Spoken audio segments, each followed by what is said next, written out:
ta'aa ture lakkoofsa tokko kaasee hanga 13 ilaalaa turre achi keessatti ergamoonni maal akka ta'an namoonni biyya garaa garaatii dhufan illee afaan akkamii akka warra dubbatan sana dhaggeeffachaa turanii fi dhaga'an immoo hin dhageenye wantoota jiran hundumaa ilaallee turre. Egaa kanumarraa kaasee erga Phexros hafuura qulqulluun guutame booda lallaba Phexros akkuma jedhu innis qobaasaa osoo hin taane warra 11 faana dhaabateetu kan inni lallabe. Kana jechuun Phexros malee nama 11 jira jechuudha. Maatiyaas dabalatee Phexros faana nama 12. Kanaaf Phexros garuu warra 11 wajjin dhaabatee jechuunsa Phexros osoo hin dabalatiin namoota 11 jira Maatiyaas faana jechuudha. Kanaaf sagalee isaa ol fudhatee namootatti dubbachuutti ka'ee. Namoonni kunis immoo namoota biyya garaa garaatii dhufanidha. Isin yaa warra Yihuudootaa warra Yerusaalem jiraatan hundinuu mee hubadhaa. Dubbii koos isiniif haa galu jedheetu dubbate. Kana jechuun isaan taa'anii ajajanii ilaalanii maal ta'ani jarri kun daadhii wayinii dhuganii machaa'an wantoota jedhanii raajeffatan irraa akka isaaniif galuuf inni dhufe sun wanti isaan macheesse sun hafuura qulqulluu akka ta'e isaanii ibsuuf lallaba sanatti ka'ee jarreen kun kan machaa'an miti kan machaa'an isinitti hin fakkaatiini. Amma ganama keessaa sa'aatii 3ffaadha. Inni asitti ta'e kun garuu waan Waaqayyo afaan raajicha Yoo'eeliin dubbatedha. Ganama keessaa sa'aatii 3dha jechuun namni kana dura daadhii wayinii dhugee hin machaa'u. Kun kan ta'e garuu wantootuma dur afaan raajotaatiin dubbatetu raawwatame jedhee wantoota dubbii Yoo'eel dubbate boqonnaa 2 lakkoofsa 28 kaasee hanga 32 irratti macaafa Yoo'eel irratti argachuu dandeenya jechuudha. Isuma achirratti dubbate kunoo akkasitti dubbateera. Isaan immoo maalidha? Wantoota kakuu moofaa wajjin wal qabatee jiru. Waa'ee seera Musee isaan kana faana wal qabsiisanii hin beeku kakuu moofaa sababii ta'eef akkuma kakuu moofaa keessatti afaan raajotaan dubbatame. Guyyaa gara dhumaatti akkana hin ta'a. Foon qabeessa hundumaa hafuura koonan kenna. Ilmaan keessaniif intaloonni keessa raajiin dubbatu. Dargaggoonni keessa mul'atan argu. Maanguddoonni illee akkasuma abjuun abjootu. Jedhee isa dubbate kana itti immoo jalqabe jechuudha. Warra achi jiran sanatti. Maaliif isaan hubachiisuudhaaf isiniif haa galu. Kun machii miti, daadhii miti. Daadhii wayinii quufanii machaanii kana haasa'u osoo hin taane isa raajonni dubbatan sanatu raawwatamaa jira. Kanaafuu kun isinii haa galu jedheetu itti dubbata jechuudha. Kanaaf lakkoofsa hanga 22tti wantoota Yoo'eel raaje sanadha kan deebisee yaadachiisu jechuudha. Yaadadhaa isa kana kun isiniif haa galu. Isuma sanatti ta'e dubbii Waaqayyo karaa raajotaa dubbate raawwate malee machaanii miti jedhee hubachiisuu barbaade. Isa booda dhuma irratti wanti inni golabe achirrattis maqaa gooftaa kan waammatu hundinuu in oola jedheedha. Maqaa gooftaa kan waammatu hundinuu immoo in oola jedha. Achirratti lallaba guddaadha. Maaliif Yoo'eel kan inni dubbate raajee maqaa gooftaa kan waammatu hundinuu in oola jechuun maaltu ta'uuf akka jiru ibsuudhaaf jechuudha. In oola jechuun maalirraa oola kan jedhu hubachiisuudhaaf wantoota hedduutu dubbatame jechuudha lafa kanatti. Kanaaf wanti dinqisiisaan ol waaqarraa milikiinis lafarraa dhiiga fi ibiddi aara lafa gurraachessus in agarsiisa. Kun egaa milikkitoota gara dhumaatti ta'anitti lallabe jechuudha Phexros akka isaan hubataniif. Kanaaf walumaa galatti lallabni Phexros isa raajonni karaa Yoo'eel faa Waaqayyo dubbachaa ture yaadachiisee akka isaan amanan lakki machii miti kun hafuura qulqulluudha. Hafuura koo isiniin erga jedheera isatu raawwatame jedhee yaadachiisuudhaaf jechuudha. Kanaafidha lakkoofsi naa kenname kanuma ibsa jedhee yaada. Eebbifamaa. Murteessi naa eebbisuuf kennaatti dabarsina. Tole gooftaas na eebbifamaa garuu haala mijataa keessa hin jiru. Lakkoofsa 22 hanga 25 kan jiru bichaan ibsa 25 kaasee durooyyuu gaaffii hin qaba jechuudha. Otoo gara kana dhufeen kutaan kun gaaffii godhee kaa'ee jira naaf hin galle waan ta'eef ibsan barbaada. Lakkoofsa 22 irraa kaasee 25 kan jiru immoo waa'ee hojii Yesuus Kiristoos hojjetuu fi eenyummaa Yesuus Kiristoosii kutaan kun kan ibsu Phexros lallaba isaa kana keessatti saba sanaanii Yesuus Kiristoos hojii aangoo akka hojjetee akkasuma immoo Waaqayyo Abbaan Yesuus Kiristoos ofii isaatiif akka murtoo kaa'etti qalbiin koo inni tamanuuf kalchaa akka inni jalqaba murtoo kaa'etti batalay jalqaba seera uumamaa keessatti dubartittii irraa kan dhalatu mataa keenya akkuma jedhamee caafamee jiru. Isa abdii yeroo sana saba kanaaf yookaan immoo dhala namaatiif kenname sana raawwachuu waan barbaadee fi Waaqayyo Hafuura Qulqulluun garaa Maariyaam keessa buufatee Yesuus Kiristoos dhufee akka dhalate macaafa qulqulluu irraa nu hubanna jechuudha. Kun murtoo Waaqayyo kaa'eedha. Karaa Yesuus Kiristoos cubbuu dhala namaa Yesuus irraa kaa'ee dhala namaa bilisa baasuudhaaf kun yaada Waaqayyooti. Isa kanatu raawwate. Wanti Yesuus irratti ta'e kun waan jalqaba murtoo kaa'ameedha. Garuu karaa keessan raawwachuusaa jarri suni murtoonni wanti Yesuus irratti ta'e kun waanuma ta'ee jiru.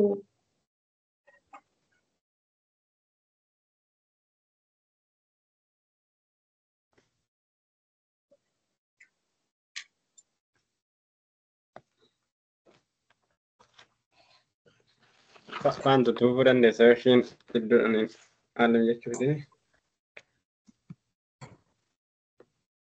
Nagama. Amma nagaa ta'e dhaabdee yaade.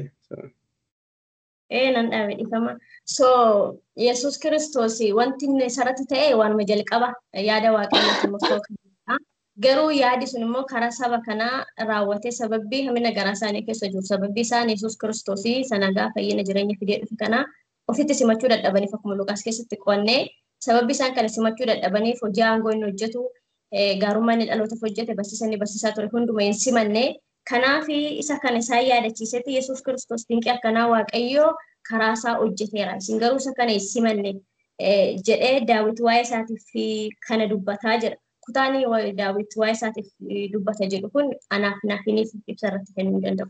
Garuu inni lakkoofsa 22 amma 25 jiru kun waa'ee kanaa isaan yaadachiisuuf kana dubbate jedhee yaada. Waan tuttuu fi gooftaan taa'ibbisu. Gooftaan sana eebbisee eebbifamaadha.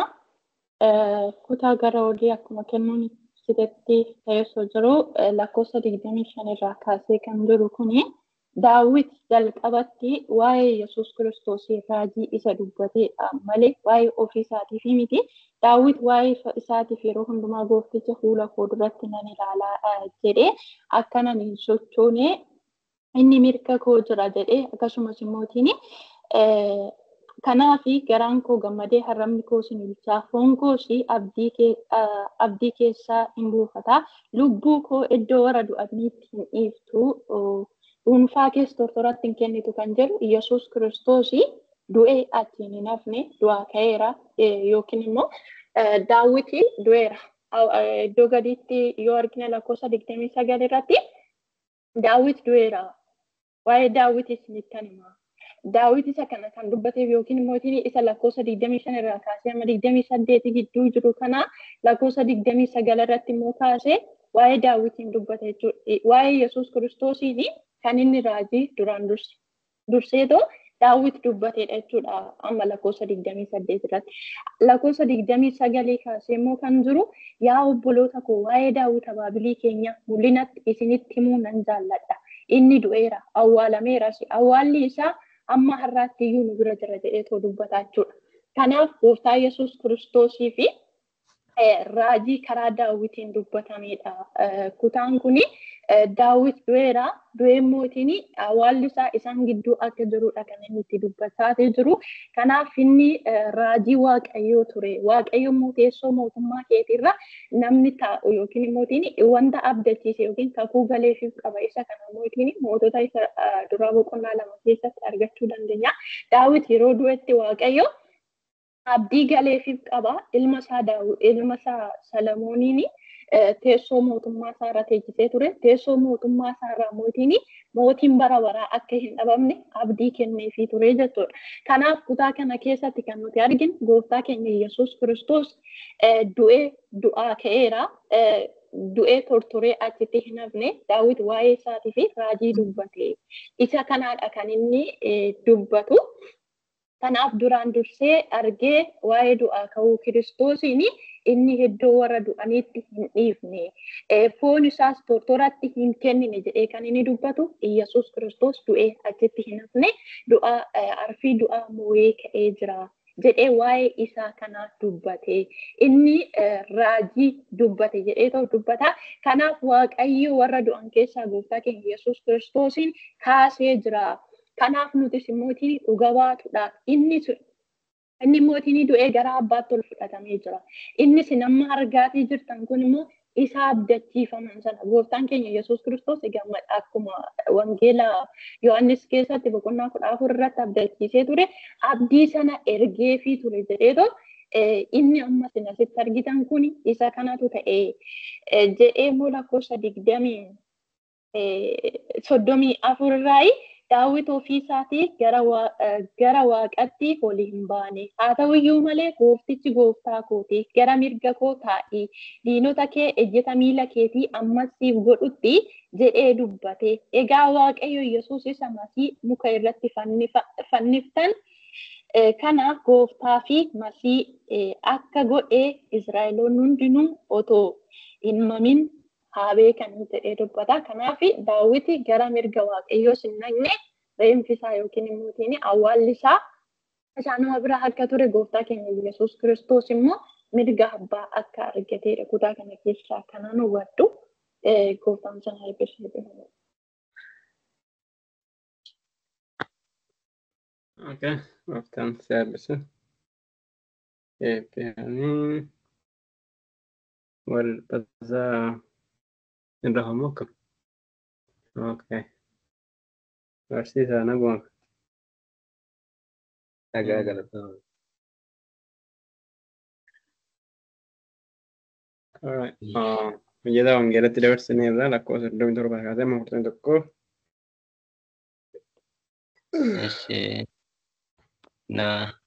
Galanni gooftaa keenyaaf haa ta'ucha. Normaalii baay'ee sa'aameera walitti dhufee jira waan ta'eef. Ka'ee waan asirra jiru itti dhufee haata. Waaqa'uu gooftaa keenya Yesuus Kiristoosiin booddee namni yeroo jalqabaaf wangeela mootummaa Waaqayyoo wangeela mootummaa Waaqaa lallabe Phexros isa tokkodha. Kutaa kanatti immoo Phexros lallaba isaa keessatti Yesuus Kiristoos eenyu akka ta'e sirriitti warra Yihuudootaatti ibsuudhaaf yookaan immoo warra Yihuudootaatti beeksisuudhaaf kan inni lallabe. As keessa warra Yihuudootaa bira rakkinni jira Yesuus Kiristoosiin hubachuu irratti rakkina qabu Yihuudoonni. Yihuudoonni rakkinni isaanii Yesuus Kiristoosiin nama godhaniidha kan isaan beekani. Kanaaf Phexros immoo Yesuus Kiristoos kuni nama otoo hin taane waaqa akka ta'e sirriitti bareechee haasa'aa jira jechuudha. Waan garagariitti buleettiin sirriitti haasa'aa turte. Addumaan ijoon lallaba kanaa isa kamidha lakkoofsa 36 gubbaa jira ijoon lallaba Phexros. Egaa Waaqayyo Yesuus isa isin mukarratti fanniftan kana gooftaadhaa fi Masii akka godhe Israa'eloonni hundinuu otoo hin mamin beekuu qabu. Isa jedhu sana jechuudha. Kuni ijoo lallaba Phexrosidha. Kaayyoon samaanni Yesuus Kiristoos waaqa akka inni ta'e ibsuudhaafidha jechuudha. Yesuus Kiristoos waaqa akka ta'e jara kanatti ibsuudha ijoon isaanii. Kanarraa kan ka'e Yesuus Kiristoos waaqa akka ta'e namoota kanatti sirriitti bareechee edda ibseetiin booddee namoonni kun humna lallaba dubbii Phexros irraa kan ka'e garaan isaanii lapheen isaanii rukutamee jira lakkoofsa 7 kanarratti namoonni kana dhaganii garaan isaanii hin baqaqee Phexrosii fi ergamoota warra kaaniinis yaa obboloota nanaa maal goonuree jedhaniitu gaafatan. Maal godhanii lallabni Phexrosii sirriitti waa'ee Yesuus Kiristoos isaan hubachiiseera waan ta'eef kana booddee maal gochuun wayyaa maal gochuun wayyaa akkam gochuun wayyaa kan jedhu gaafatanii jechuudha. Phexrosii sirriitti bareechee waa'ee Yesuus Kiristoosii maal godheera jechuudha jara kanatti ibseera. Kana booddee maal gochuutu nuuf ta'a jedhanii gaafatanii jarreen kun warra Yesuus Kiristoosiin dura fannisanidha. Yihudoota keessa jiru. Yesuusiin nama godhanidha kan isaan beekanii malee waaqummaa Yesuus Kiristoos sirriitti hin beekanii rakkina waaqummaa Yesuus Kiristoosiin qabu. Kana booddee maal godharee gaafa inni ittiin jedhu Phexros furmaata isaa akkam gochuu qabdu Isa dhufi hundumti keessa yaada garaa keessanii geeddaradhaa cubbuun keessan akkasin dhiifamu tokkoon keessan maqaa Yesuus Kiristoositti cuubamaa kennaa fuula qulqulluu sin fudhattu jedheetu Phexros haase. Lakkoofsa 38 gubbaa irratti maal gochuu qabna naani hundumti keessa yaada garaa keessanii geeddaradhaa maqaa Yesuusitti immoo maal godhaa cuubamaa jedheetu yaada kana kaaseef. Kutaa kana keessatti baazee barsiisoo baasii ka'u jira baazee addumaan warra oniliyyiisaas jechaadha. Barsiisoo warra oniliyyiisaas iddoo kana hin qabu waan ta'eef Yesuus Kiristoos maqaa Yesuus Kiristoos qofatti kutaa kana keessatti kan inni cuube. Garuu Phexros fa'aa maqaa Yesuusitti kan isaan cuubaniif maaliif jennee teoloojikaalii ilaaluun understand gochuun gaarii ta'ee yaada.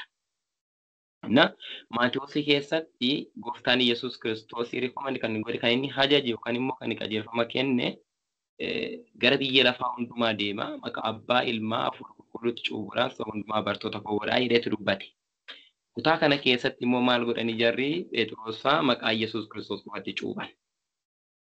Yaanni kun wal faalleessuudha osoo hin taane kan isaan maqaa Yesuusitti Phexros kan inni cuube rakkinni isaanii yookaan immoo dhukkubni namoota kanaa maalidha jennee ilaaluu qaba. Fakkeenyaaf namni tokko edda dhukkubsatee booddee mana qorichaa gaafa deemee gara ogeessa laabii gaafa deemee booddee dhukkuba isaa adda baree booddee qoricha dhukkuba isaa madaalu kennamaaf. Qoricha hundumaatu wal fudhatee kennamaaf otoo hin taane qoricha dhukkuba isaa madaalutu kennamaaf. Dhukkubbii Yihuudootaa iddoo kanatti maali kan jennee olaallu dhukkubbii Yihuudootaa Iyesuus Kiristoosiin nama osoo hin taane waaqa maaliin waaqa osoo hin taane nama godhanii Yesuus Kiristoosiin beekuudha. Barumsi sobaa akkasii jara biratti raawwateera jechuudha. Fakkeenyaaf waldaa kiristaanaa ishee jalqabaa keessaa namoonni akkasii amananii Bishooppii Aleksaandariyaa kan ta'e Aariyoos jechuudha. Bishooppii Aleksaandariyaa kan ta'e Aariyoos akkamittiin haasa'aa waa'ee gooftaa Yesuus Kiristoosiin Yesuus Kiristoos namadha, uumamadha jedheetu haasa'a. Barsiisa kanaatiin maal ta'aniiru jechuudha. Waldaan kiristaanaa isheen jalqabaa wanti kun tuqxeetti waan ta'eef barsiisa kanaatiin jireenya isaanii tuqameera. Kanarraa kan ka'e Yesuus Kiristoos maal godhanii beeku, nama godhanii beeku. Kanarraa kan ka'e egaa Yesuus Kiristoos nama miti waaqadha jedheetu waaqummaa Yesuus Kiristoosii isaanitti lallabe. Amma gaa jarri beekumsa hafuura qulqulluu irratti, beekumsa abbaa irratti rakkina takka hin qaban garuu beekumsa eenyu irratti rakkina qabu, beekumsa gooftaa Yesuus Kiristoos irratti rakkina qabu. Kanaaf maqaa Yesuus Kiristoositti kanaaf cuubee jechuudha. Kanaaf cuubee akkas ta'uusaa argina jechuudha. Kutaa kana keessa lakkoofsa 38 gubbaa irratti kana booddee hundumti isaanii maqaa Yesuusiin cuubamanii kana booddee kennaa hafuura qulqulluu fudhatanii jechuudha. Duuka buutuu Kiristoos ta'uuf immoo maal ta'uun isaan irra jiraata? Maqaa Yesuusiin cuubamuun isaan irra jiraata. Fakkeenyaaf cuuphaa keessatti cuuphaanii Musee jira, cuuphaanii Yohaannis cuuphaa jira, cuuphaanii Yesuus jira. Sabni Israa'el duuka buutuu Musee ta'uudhaaf duumessa keetti cuubaman jira miti. Akkasumas immoo duuka buutuu Yohaannis ta'uudhaaf laga Yordaanositti cuuphaa yaada garaa geeddaranaa cuubamaniiru. Duuka buutuu Kiristoos ta'uudhaafis immoo namni maal ta'uu qaba? Karaa Yesuus Kiristoos darbee darbuun isaan irra waan jiraatuuf maqaa Yesuusitti akka isaan duuka buutuu Kiristoosiin akka isaan ta'aniif maal godhee maqaa Yesuus Kiristoositti cuubee jechuudha. Karaa Yesuus baay'ee ba'uu jaroota kanarra waan jiraatuuf namni duuka buutuu Kiristoos namni ta'e karaa Yesuus baay'ee ba'uun jaalalatoon ta'anii dirqamadha waan ta'eef maqaa Yesuusitti jara kan akka isaan duuka buutuu Kiristoos ta'aniif maqaa Yesuus Kiristoositti isaan cuube. Namni maqaa Yesuus Kiristoositti cuubame immoo Yesuus Kiristoositti ni amanata. Lammaffaa deebi'ee dhufuu gooftaa Yesuus Kiristoosii sirriitti amana. Namni kun immoo battalumsaatti maaliin ta'a? Hafuura qulqulluun fudhata. Hafuura qulqulluutiin mallatteeffama jechuudha. Maqaa Yesuusii waan fudhataniif hafuura qulqulluus fudhataniiru jechuudha. Kan ta'uu isaanii argina. Lakkoofsa 39 gubbaa irratti maal jedhee? Abdii Waaqayyo abdachiise isinii fi ijoollee keessaniif warra fagaatanii jiraataniifis Waaqayyo keenya gooftichi itti waamu hundumaafis jedhee deebiseef. Kana malees Phexros kan biraa dubbii baay'eedhaan dhugaa isaanitti ba'e hadaba dhaloota jallaa kanatti dhufu jalaa oolaa jedhee cimsee isaan gorsee warri dubbii isaa fudhatan hin cuubamanii. Kanaaf guyyaa sanatti akka lubbuu 3,000 amantootatti ni dabalamanii jedha. Kanaaf egaa lallabni Phexros normaal yeroo sana lallabe lallaba dinqiidha. Lallabaa biddaati. Al tokko namoota danuu mootummaa Waaqayyoo keessaati. Mootummaa Waaqayyoo keessatti fiduu kan danda'u, mootummaa Seexanaa keessaa baasuu kan danda'udha jechuudha. Paaworii guddaa kan qabudha jechuudha. Kanaaf lallabni kun guutummaan isaa kaayyoon isaa Yesuus Kiristoos Waaqa ta'uu isaa kan nama hubachiisu. Kanaaf lallaba gara Yesuus Kiristoositti nama fiduudha jechuudha.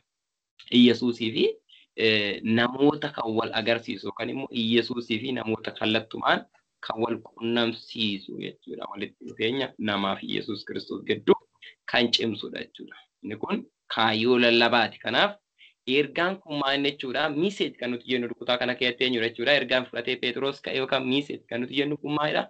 Yesuus Kiristoosidha jechuudha. Yesuus Kiristoosiin fuudhee guutummaatti Yesuus Kiristoos kana jedhee jaraatti Yesuus Kiristoosiin kennee fi jarri immoo Yesuus Kiristoosiin risiif godhanii jireenya isaanii godhatanii fudhatanii namni Yesuus Kiristoosiin fudhate Yesuus Kiristoosiin namni beeke immoo maal qabachuudha? Jireenya bara baraa qabaata jechuudha. Akkuma gooftaan Yesuus Kiristoos akkuma dubbate.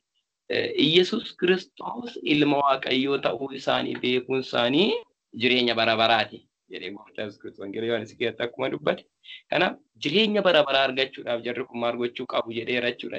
Phexros Yesuus Kiristoos beekuu qabu jedhee Yesuus Kiristoosin sirriitti manifeesti godhee isaanitti calaqqisiise, isaanitti ibsee, isaanis Yesuus Kiristoos sirriitti understand godhanii kanarraa kan ka'e Yesuus Kiristoosin of keessa galchanii jireenya bara baraa argatanii jechuudha. Jarri kun galatooma ammaaf xiqqeessinee ammunumaa yoo ilaalle gahaadha. Gooftaan sana eebbisuu hundumti keessan ulfaadhaa. Waan baay'eetti dabaluu hin qabnu nama hundumaafuu gaaffiin kee maal ture kenna nama hundumaafuu atleast yaada wal ta'aadha kan kenname yaada so gaaffii kee maal ture? Gaaffii kee Doomfaan ibsite lakkoofsa 25 fi lakkoofsa 34. Deebi'eere? Akka ta'utti naaf hin deebine lakkoofsa 25 irra kan jiru kuni Daawit raajii akka dubbatetti kan ibsu raajii gaafa dubbatu toon ibsa bal'aatti argadhe natti tola. Lammaffaa immoo lakkoofsa 34 irra kan jiru Daawit ofii isaatii gara waaqatti waliin baanedhe lakkoofsa gadi siqee gooftichi gooftaa kootiini gara mirga koo taa'i diinota kee ejjetanii miila kee. Iddoo kanarra. Okay, lakkoofsa dhumaarra kan jiru muraasa Misgaanarree walfii fakkaata abbaan ta'e Roomee kan jedhus keessa yookiin jirti. Okay.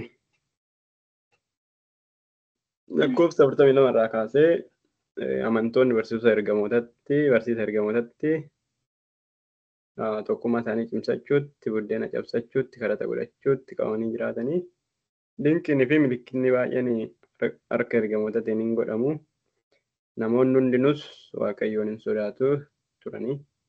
Kan amanan hundinuu walii wajjin dhuma tokko turanii. Kan isaan qaban hundinuus qixxee ture araddaa isaaniitii fi qabeenya isaanii gurguranii horii isaanii hundumaaf akka barbaachisetti isa hin hiruu turanii. Guyyaa guyyaatti yaada tokkoon mana qulqullummaatti deddeebi'anii mana isaaniitiinis buddeena cabsatanii gammachuudhaan garaa qulqullaadhaanis nyaata isaanii waliin ga'anii nyaatu turanii. Isaan Waaqayyoon hin galateeffatan. Saba hundumaa duratti ayyaana argatan. Gooftaanis guyyaa guyyaatti warra fayyan wantootatti dabalee jedha.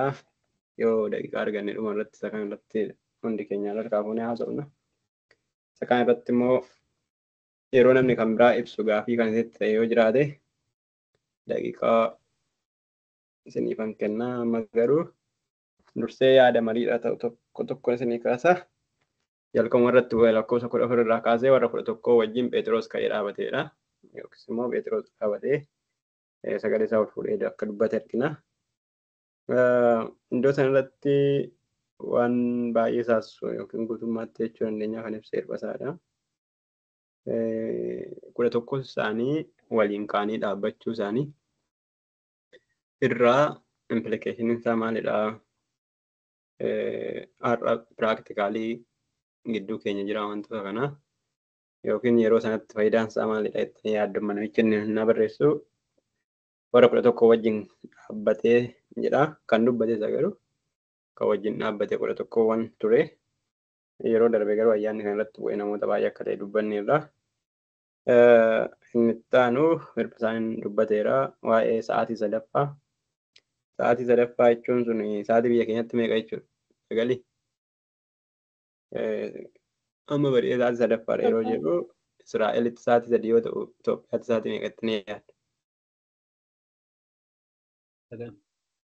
Sagali. Waaree booda ta'a jechuudha. Waaree booda ta'a yoo ta'e immoo warri Itoophiyaa machaa'uu danda'u jechuudha. Sababni isaa ganama ammas Namni gara. sa'aatii baay'ee turan ta'eefi sa'aatii sadaffaa sana barbaachisummaa isaa Hirphisaan dubbateera isaan qabachaa ture duraanii.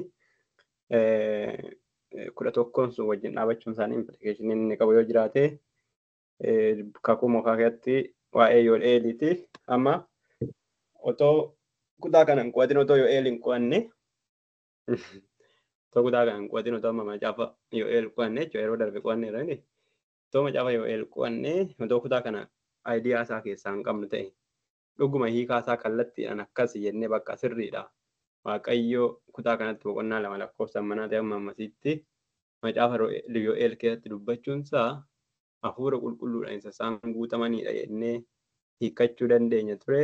Isa kana yaada keenya keessa akka deddeebisu agarsiifna jechuudha. Yoo akkas ta'e bakka macaafonni baay'een isaanii nuu galanii jechuudha. Yoo akkas hin taane garuu ammayyuu macaafonni baay'een Daawit akkas jedhe, Ebeel akkas jedhe jennee haasofnu baay'een isaanii hiikaa isaa guutuu wajjin kan nuun galle baay'eetu jiru jechuudha. Akka kutaa kanatti arginutti kutaa kanatti hafuura qulqulluutti bu'ee hafuura qulqulluu bu'ee namoota akkas goonan hin machaa'an jedhanii inni lakkii hin machoofne Waaqayyo jalqaba kakuu galee ture jedhanii jechuudha. So kutaa kana keessatti wanti kakuu galame guutummaatti raawwatameera jettanii yaaddu? Wanta macaafa Yoo'eel keessatti iddoo sanatti dubbate Phexros dubbate keessaa amma lakkoofsa 21tti kan jiru guutummaa isaa irratti raawwatameera jettanii yaaddu moo paarshiyaalii? Hundi isaa raawwanne. Alright, okay. Lakkoofsa 17tti guyyaa gara dhumaatti jedha. Lakkoofsa 19:20 irratti immoo guyyaa gooftaa jedha. Guyyaa gara dhumaatii fi guyyaa gooftaa garaagarummaan isaa maalidha? Yookiin bara dhumaa fi guyyaa gooftaa gidduu garaagarummaan isaa maalidha? Garaagarummaa qabattanii yaaddu? Yookiis immoo achi keessaa lakkoofsa 17:21 keessaa kan kana dura raawwataman kami inni Phexros haasa'uu barbaade fi kan ekstiraadhuma immoo iyyuma achitti barreeffameef jecha ganaa raawwatamu jennee nuti yaadnu isaan kamidha? Aayidiyaadhuma keessatti yoo qabattanii gaariidha. Namoonni already ibsaniiru gina aayidiyaadhuma isaa qabachuu jechuudha. Wantoonni Phexros asitti dubbatan hundumtuu raawwatamaniiru. Biiftuuniin mallattoon itti godhamteetti hojii ji'atti lafti kun akkas ta'eera isa jedhu isa irratti yaaduun gaariidha. Lakkoofsa 20 irratti otoo hin dhufin jedha. Dhuma irratti garuu maqaa gooftaa kan waammatu hin oolaa. Maqaa gooftaa kan iddoo garaagaraatti argina. Kutaa kana keessatti garuu boqonnaa 2 keessatti maqaa gooftaa kan jedhu maqaalee gooftaan ittiin waamame warsaamtanii naa himtu. Kutaa boqonnaa 2 keessatti maqaa gooftaa kan waammatu hin oolaa. Maqaa gooftaa ittiin waammannu kutaa kana keessatti akka boqonnaa 2tti warsaamtanii naa himtu. Tokko Yesuus abbaan ta'e Yesuus jedha. Masii 2 Maanu'eel hin jiru. Inni jiru. Akka boqonnaa 2tti jiru. Boqonnaa 2. Yesuus masii amma dubbadde. Waaqayyo kan jedhu jira. Yesuus masii Waaqayyo 3. Okay. Hin ta'a. Garuu Waaqayyo akka kutaa kanatti Yesuusii fi miti haa ta'u. Okay, hin ta'a. Kiristoos hin jiru. Kiristoos yoo jiraate afur. Kiristoos jira miti? Ani hin beeku. Kiristoos jira? Amma meeqasitti? Boqonnaa 2 qofa keessa kan amma qo'anne har'a qo'anne. Jira. Okay, afur. Okay, afur. Kan amma dubbadhe namni naa jedhu. Amma naan dubbisu dubbichaan ture.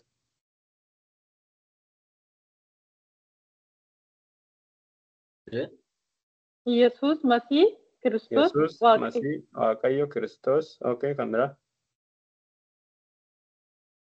Bas. Eh? Kanuma. Alright, so namni maqaa gooftaa waammatu noolaa'edha. Maqaa gooftaa kan jedhu gooftaan mataan isaa maqaadha.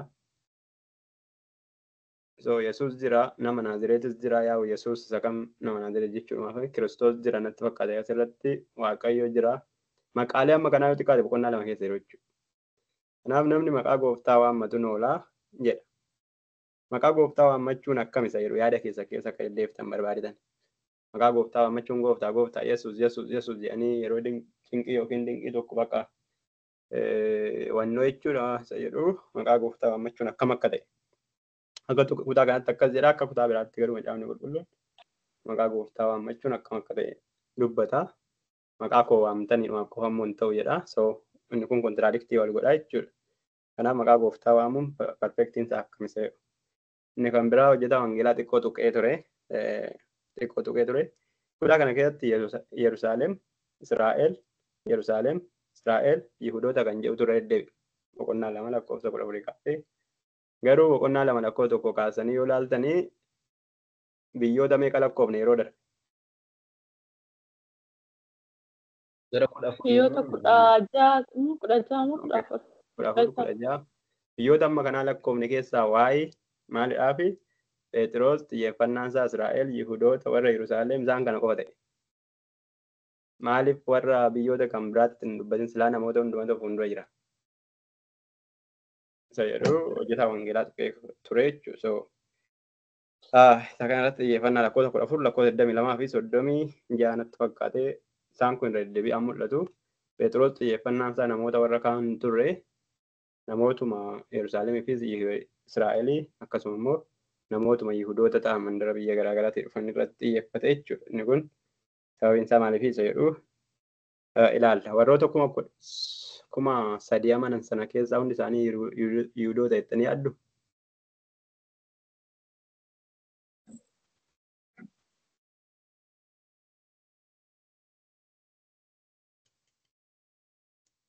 Yihudoota fakkaatan garuu xiskiin nu mirkaneessu hin jiru.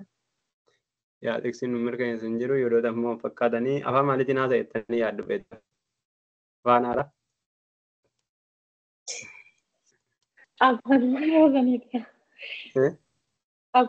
Afaanuma isaaniif galuun dubbachuu danda'u. Yeroo darbe afaan meeqa haasa'an jennee yaadne tilmaaman afaan garaagaraa jedhamti. Har'a Phexros hin haasa'u 11 isaanii afaan garaagaraa haasa'an moo Phexros qofatu afaan beekuun haasa'e moo Phexros afaan haaraadhaan afaan garaagaraa haasa'e jettanii yaaddu.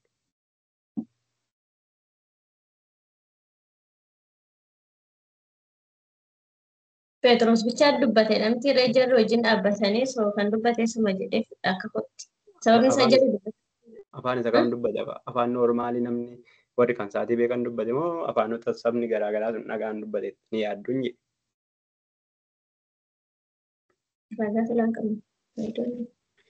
Okay. Akkuma itti yaadnuuf. Alright. Inni itti fufuu Waaqayyo jalqabuma kaasee murtoo godhee tureedha. Yeroo darbellee waa'ee Yihudaa irratti qo'annee turre Waaqayyo murtoo godhee isa Waaqayyo murtoo godhee isin immoo ajjeeftanii jedha Phexros. Waan kana karaa tokkoon poozitiivii yoo ilaalle Waaqayyo murtoo godheera waan ta'eef ajjeesuun isaanii nuuf jireenyaaf poozitiividha.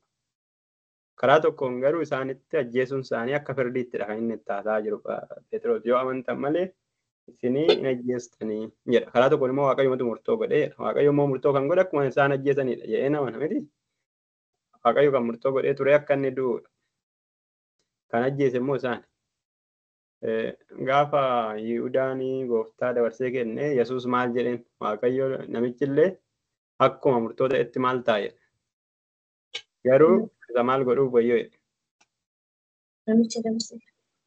Isa dabarsee kennuuf wayyoo jechuudha. Otoo illee dhalachuu baate iyyuu isa wayyeedha. Murtoo ta'uunsaa akkas waan ta'eef otoo Yihudoonni yookiin Israa'eloonni dabarsanii hin kennan ta'e Yesuus du'a oola jettanii yaaddu.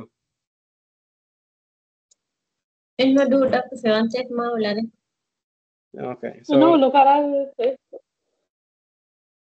Karaa tokkoon kakuu keenya nu raawwatanii jechuudha.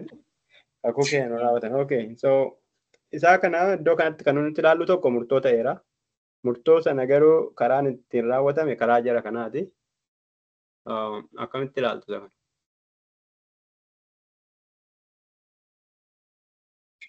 Ana akka naa galutti jarri kun mata jabina isaanii fi Yesuus himachuu dadhabuu isaaniitu rakkoo isaaniitti fideedha. Malee yaada Waaqayyoo jechuu isaanii isaan amma Yesuus gara saba dhuunfaa isaa hin dhaqeedha. Keessatti inni gara saba dhuunfaa isaa dhaqee isaan garuu hin simanneedha. Yaani Yesuus Kiristoos isaan gidduutti dhalate silaati isaan isa simachuu qabu turanii fayyina fidee fi dhufee garuu isaan hin simannee sirriidha murtoo ta'eera. Garuu duuni Yesuus dirqamaa isaan immoo duusaa qofa otoo hin taane yani isaan Yesuus Waaqayyo jedhanii hin aman warra amanan irrattis ka'aa turan. Kun hojii Waaqayyooti. Kanaaf isaan mata jabina isaanii ta'ee yaadan Luqaas keessatti ibsu. Amma Yesuus Phexrosin ajjeeftaniin jechaanii jiraniti warra Yihuudootaa fi Israa'elittidha kan inni haasa'u. Warri Yihuudootaa fi Israa'el yookiin immoo warra seera eeganidha jennu seeran eeguun eegan jennee yaanna.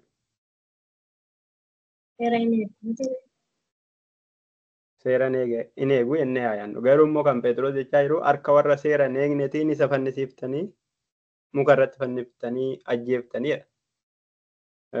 Yeroo akkas jedhu isin warra Yihuudootaa warra Israa'eltu seeran eegne jechuu isaati moo harka warra seeran eegne kan biraatti dabarsanii kennitu jechuu isaati. Karaa tokkoon isin ajjeeseera.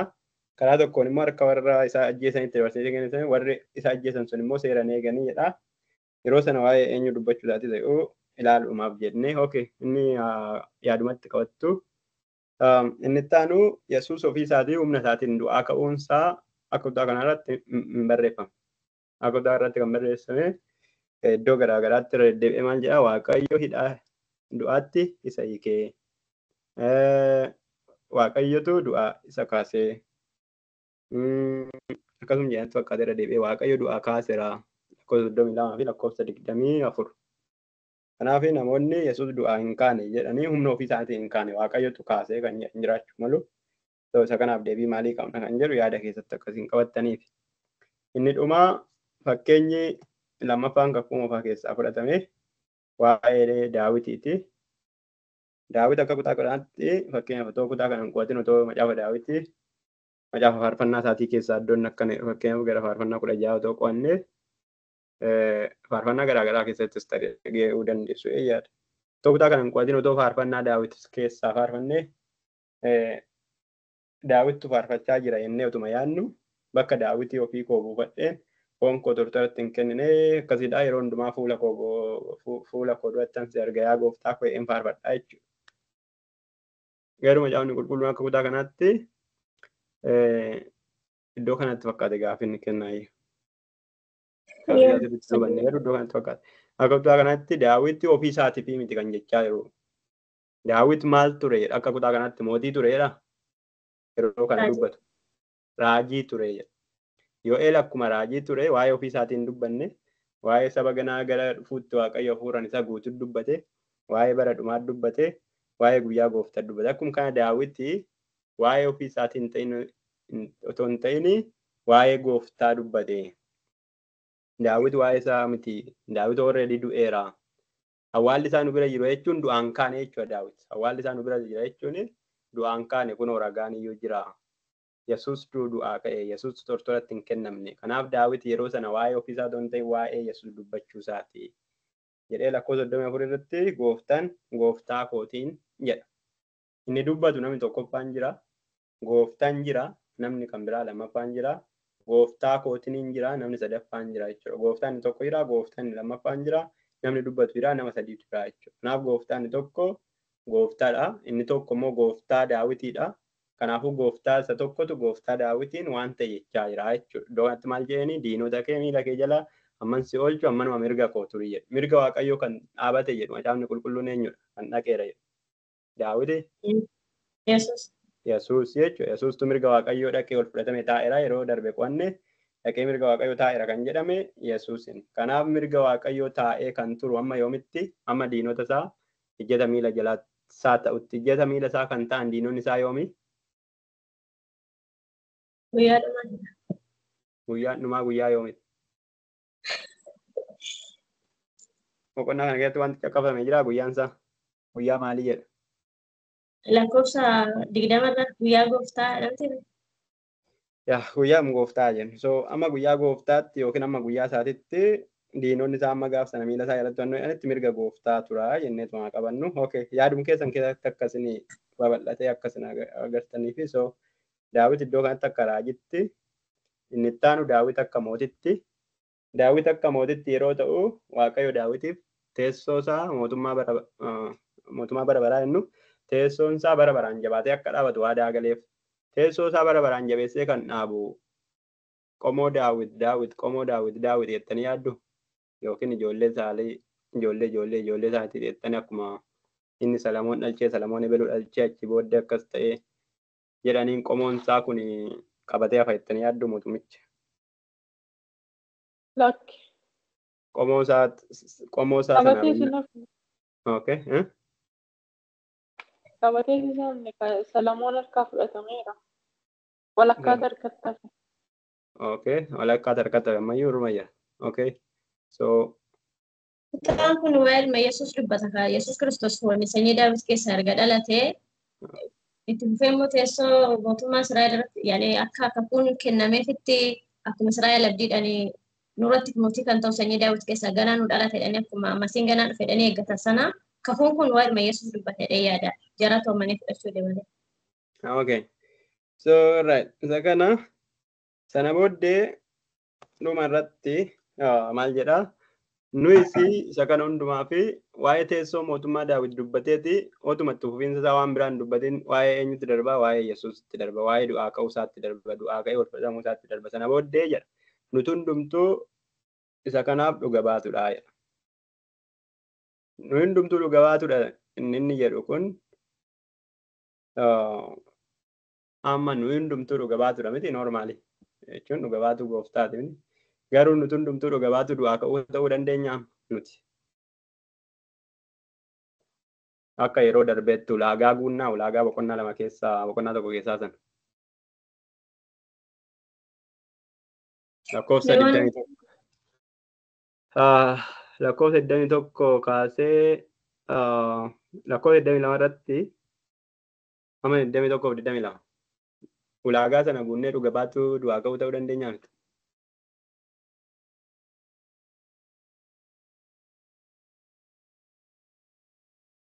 Boqonnaa tokko moo lama? Boqonnaa tokko 21 fi 22. Warra Ameerikaa maaliif akka fuula isaanii cufatan naa galaa hin jirodha.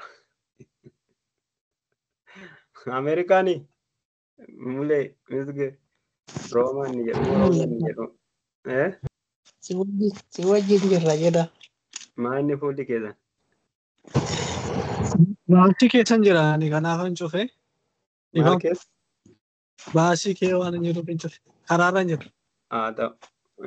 Baasiin yoo argine hin bahe. Kan biraa. Muleenoo. Baankii jedha se'een. Beekunoo. Inama namni foonii. Alright. Wannoonoo. Lakkoofsa 21 sanaanii ulaagaa guutuu hin dandeenye nuti. Ulaagaan nuti guutuu hin dandeenye maalodhaa? Dhuga baatu du'aa ka'uu ta'uu hin dandeenye. Sababni isaa gaafa Yesuus du'aa ka'u sana du'aa ka'ee nutti mul'atee piraaktikaalii qaaman nu wajjin ture lakki kun waanumatti du'aa ka'ee madaakuu argitanii na wajjin nyaattanii nuun hin jenne jechuudha. Garuu dhuga baatu du'aa ka'uu kan taane nuti akkamitti? Amantiidhaan. Akka amantiidhaan normaali. Phaawulos argeera yeroo inni du'aa ka'u hin arginu miti. Garuu Phaawulos itti mul'ateera. So Yesuus nutti mul'ateera jennarra nuti. Nutti mul'ateera malee piraaktikaalee akka jara sanaa du'aa ka'uun isaa nutti mul'anne jechuudha. So dhuga baatu du'aa ka'uu nuti hundumti keenya kan jedhu isaan kamiin jettanii yaaddu? Bartoota dabalateeti. Bartoota dabalatee nama meeqa ta'a? Nama 11. Namoonni 120 hin argine yoo xinnaate. Argina. Namoonni isaanii argine yoo addumatti immoo warri bira dhaabatan 11 isaanii hundumtuu dhuga baatudha. Kana jechuun ragaa qabaa jechuudha Pheexroos argitanii. Kophaa isaa waan lafaa fuudhee gootoo hin ta'in ragaa qabaa. Namoonni 11 isa duuba jiru baakaappii qabaa. Namoonni 120 isa duuba jiru yoo xiqqaate maybe we don't know ግን namoonni 500 ምናምን Yesuus itti mul'ate sun hundumtuu isa duuka jiru. Sababni isaa ayyaanni isaa ayyaana waggaadha waan ta'eef dhufuu danda'u. Kanaaf baakaappii waan qabuuf akka barbaadetti haasa'uu danda'a jechuudha. Dhuga baatu Yesuus jalqabuma isaa murtoo ta'ee hin dhufee hin ajjeefamee hin du'aa ka'ee ol fudhatamee mirga abbaa taa'ee achii kaasee immoo the finally samariin isaa maalidha? Kan inni kan hundumaa dhaqee odeesse. Mirga abbaa taa'ee maal godhe? Hafuura qulqulluu erge. So kana hundumaa lallabaa kan oole Phexros kakuu moofaa kakuu haaraa hundumaa isaa walitti qabaa kan oolee fi hafuura qulqulluu erguu isaati jechuudha. Hafuura qulqulluun kun gaafiin isaanii kallattiidhumaan maalidha wanti kun? Daadhii wayinii yoo ta'e malee lakki daadhii wayinii miti hafuura qulqulluudha. So how? Akkamitti? Kanaaf akkamitti yoo jedhee hafuura qulqulluu gooftaan dhaqee gad erge jechuu otoo hin dhaqin kakuu moofaa isaan beekan keessaa raajii isaan amanan keessaa dhaqee fuudhee fi Daawit isaan jaalatan mootii isaan jaalatan isaan zarii isaaniitiin of lakkaa'an dhaqee fuudhee fi kana booddee hiikaa sadda kenneef booddee inni sun jarri kun lamaanuu waliin hojjetu waliin dhiibanii jedhetu dhaqee hafuura qulqulluu sana erge. Isa kanatu immoo akkas ta'e jedhetu faayinaalee akkas godha. Dhaqee faayinaalee hafuura qulqulluu sanaaf akka dhaqee godhee ijoon dubbii akkuma isaan hojjeta wangeelaa yeroo hundumaa lakkoofsa 26 irratti kana hundumaa jarri mamii tokko malee akka hubataniif isaan dhimma isaanii hin qaban waa'ee hafuuratti namanuu akkaataa hafuura qulqulluutti hojjetullee yoo wallaalan raajiin hafuura qulqulluudhaan akka ta'e hin beeku hafuuraan akka hojjetamu waaqayyo abbaa akka jiruuf akka namanu garuu Yesuus iyyuu masiihichi iyyuu akka dhufu namanu garuu inni dhufe kun isa jedhanii fudhachuudhaaf waan mataan isaaniitti ulfaatuu fi 36 irratti gooftaadhaa fi masii jedha maqaan isaanii keessaa yoo xiqqaate achi keessa jira. Isa kana isaan hubachiisuudhaaf jechuudha. Yesuusin malee immoo hafuurri qulqulluun sun hin ta'u ture isa jedhudha. Sana booddee garaan isaanii baqaqee jedha. Garaan isaanii baqaqeedha miti kan koo akkasitti barreeffamee jira. Garaan isaanii baqaqeedha. Piraaktikaalii garaan isaanii baqaqeedha. Wanti mul'atu hin jiru garuu inni barreesse garaan isaanii baqaqeedha. Garaan isaanii baqaquu maali hambeen? Baqaqee jechuun yaadicha sana hubatan yookiin naanidha malee ka directii. Ani amma sin jaalladha jedhee gaafii jaalalaa si kaasee garaan kee baqaqee maattan beekan? Fakkeenyaaf maalirraan argaa? Phexros akkamitti arge garaan isaanii baqaquu? Luqaasittu illee barreesse meebii isumatu itti mee yaada? Akkamitti arge? Raafame jedha kitaaba tokkorraa raafame garaan isaanii raafame jedha. Okay, raafame eeshi in socho'an sheekii godhan eeshi kan biraa maal jettee? Hawwaa hubatan jedhee yaada. Hin hubatan eeshi. Otoo hubatan immoo eeshi. Yoo fiidbaakiinuma isaan kennan irraa hubate. Fiidbaakii isaan kennan maal ture? Maal goonaa? Mee maal goonaa jedhani kan. Maal goonaa? Argitee? Maal goonaa? Amma tajaajilli keenya yeroo tokko tokko namoota tuquuf dhiisuun isaa bitaa nutti galameetta. Miti waaqayyo nu gargaaree lallabaa oollee dafqaa oollee xaragachaa oollee sagalee ol kaaseedha miti Phexros. Hinda'uum sagalee itti daballee irra deddeebinee ameen jechisiifnee mataa naannessinee maayikii qataqqannee waan ta'e goonee faayinaalee lallabni keenya nama fayyiseeraa nama gargaareeraa kan ittiin beennu.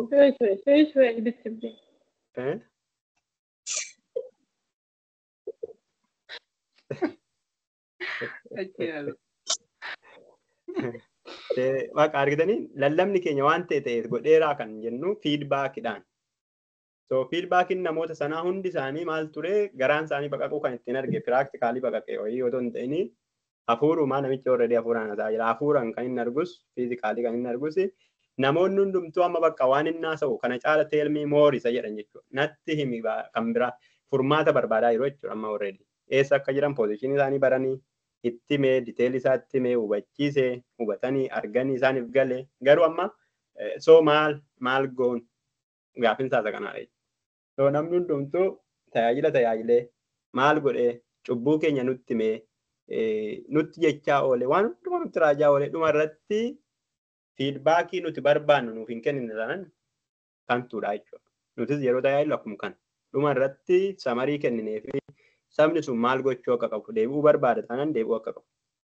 itti deemuutu irra jiraata taane itti deemuu akka qabu. Rafuudha taanaan akka raffisuu qabnu malee xumura irratti bakka waan hundumaa qopheessaa oollee dadhabsiifnee otoo namicha hin nyaachisin otoo namichi waan ta'e wannoon jedhin akka deemnee bakka ijaan argisiifnee raffifnuutti nu ilaa ta'a jechuudha.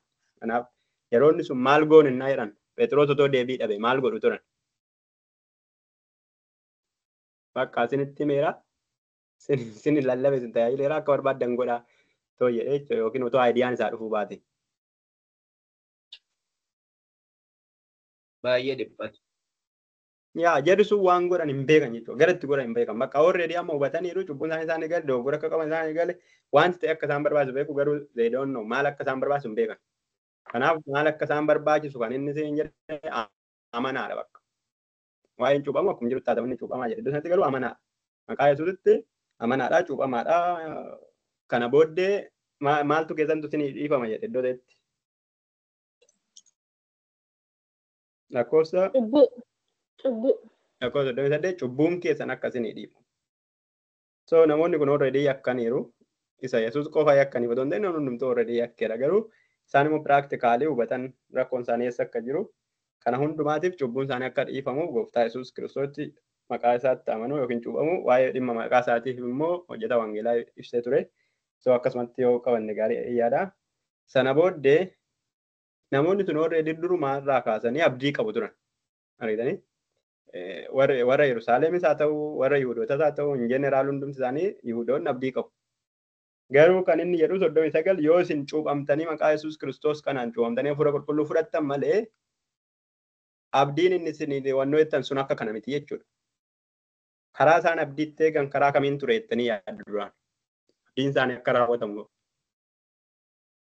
Mootummaa biyya lafaatti. Mootummaa biyya lafaatti akka isaaniif deebisu.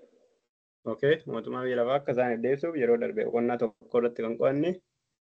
Okay.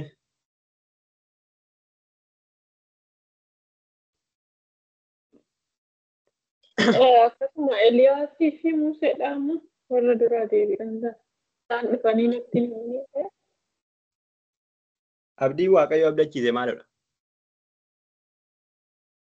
Boqonnaa 39.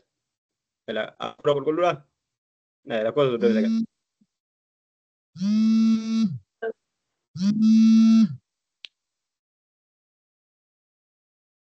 Abdii Waaqayyo abdachiise maalidha? Hafuura qulqulluudha. Raajota yoo irra jiru sana. Hafuura qulqulluudhaan lakkoofsa 39. Abdii Waaqayyo kenneef. Abdii isuma Yo'eel dubbatedha jechuudha. Isuma Yo'eel afaan irraa jira. Lakkoofsa 39 dubbisa. Abdiin Waaqayyo abdachiise isinii fi ijoollee keessaniif warra fagaatanii jiraataniif fi Waaqayyo keenya gooftichi itti waamu hundumaafis jedhee deebiseef. Maal abdiin sun? Isa Yo'eel dubbatedha moo waan biraati? Isuma Yo'eel dubbatedha ka bara dhumaatti akkas ta'a. Abjuun abjootu maanguddoonni abjuun abjootu jedhe isuma Yo'eel dubbatedha. Okay, namni kan biraa.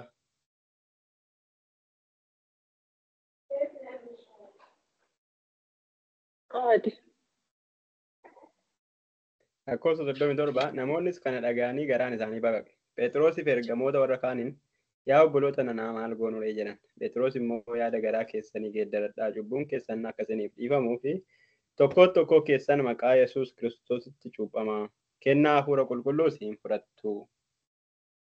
Abdiin Waaqayyo abdachiise isinii fi ijoollee keessaniif warra fagaatanii jiraatanii fi Waaqayyo keenya gooftichi itti waamu hundumaafis jedheenii jedheetu itti ufa.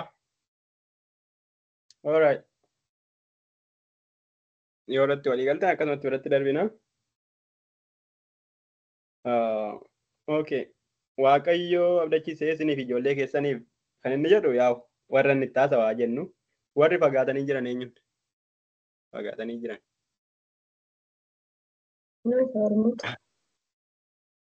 Ormoota. Okay. Warra Yesuusitti namanne warra Yesuusitti kan amanan ta'uu danda'a. Hoolota kana malee kan biraan ayyaatedha miti kan biraas qaba.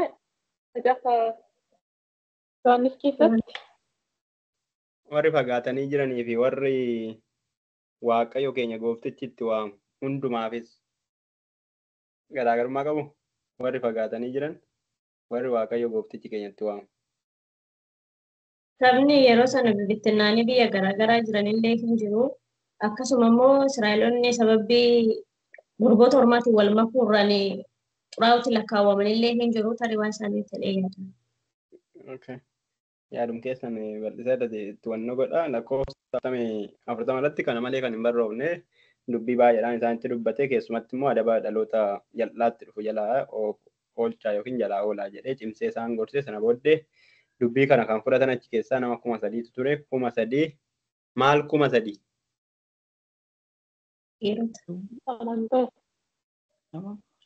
Maal 3,000 isaanitti dabalan jedha. Maal jedha bareedoon isaa kallattumaan?